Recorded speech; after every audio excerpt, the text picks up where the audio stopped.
अब्दुल्ला के बयान पर बीजेपी नेता का बयान भी आया है। बीजेपी लीडर देवेंद्र सिंह राणा ने बयान दिया है।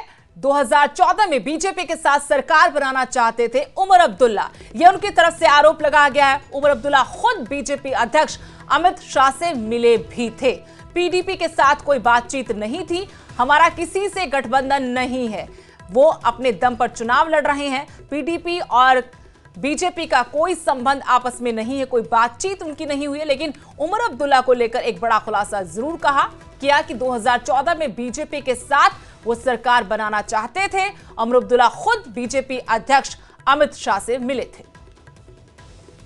क्या जम्मू कश्मीर में एक बार फिर बीजेपी और पीडीपी का इत्तेहाद गठबंधन होने जा रहा है और दोनों मिलकर चुनाव के बाद सरकार बनाएंगे? ये सवाल इसलिए भी अहम है क्योंकि जो नेशनल कॉन्फ्रेंस के उपाध्यक्ष हैं उमर अब्दुल्ला, वाइस प्रेसिडेंट, उनकी तरफ से ये सवाल उठाया गया है। उन्होंने दावा किया है कि राम माधव जो बीजेपी के संघ के एक बड़े नेता हैं, उनको जम्मू कश्मीर इसीलिए भेजा गया है। ज़्यादा बातचीत के लिए मेरे साथ हैं देवेंद्र सिंह राणा जी।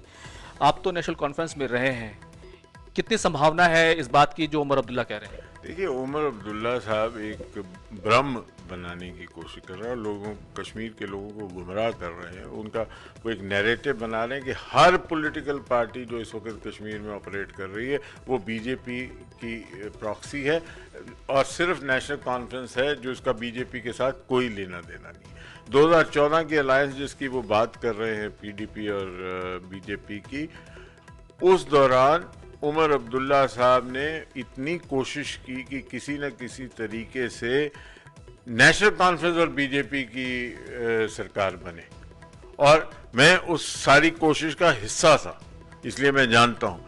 यहाँ तक कि उमर अब्दुल्ला साहब उस वक्त माननीय अमित शाह जी जो उस वक्त अध्यक्ष थे भाजपा के, उनसे भी मिले और माननीय राम माधव जी से भी मिले और यही कोशिश करके ये दरख्वास्त लेके कि हमें सरकार अपने साथ बनाने दी। ये दूसरी बात है कि भाजपा के केंद्रीय नेतृत्व ने ये बात को कबूल नहीं किया और बाकी इतिहास है।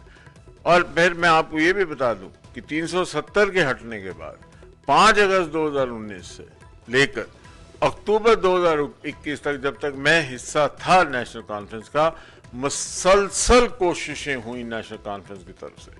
और अगर आप कहेंगे कहाँ किससे कौन मिला, वो भी आपको वक्त आने में बता दूंगा। मुसलसल कोशिशें हुई भाजपा के पास पहुंच के ये गुजारिश करने की किसी न किसी किस्म की आपस में अंडरस्टैंडिंग हो जाए।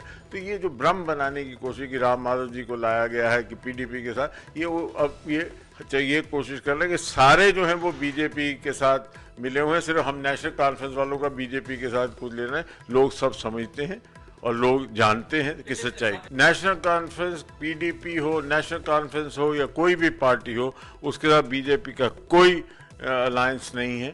और मैं आपको ये भी बता दूं कि ये लोग सत्ता में नहीं आएंगे, ये भ्रम बनाने की कोशिश कर रहे हैं, ये कश्मीरियों को गुमराह करने की कोशिश। इन्होंने कश्मीर में हर जितने भी इक़दामात उठाए उससे कश्मीर का नुकसान हुआ और 5 अगस्त 2019 के बाद नए कश्मीर की तामीर हुई, एक तरक्की की राह पे कश्मीर आगे बढ़ा, एक नया जम्मू कश्मीर बन रहा है और ये समझ रहे हैं कि इनके हाथ से रेत निकल गई है और ये उसी की वजह से परेशान है। बहुत बहुत शुक्रिया बातचीत करने के लिए। खुर्रम शहजाद, न्यूज़ 18, दिल्ली।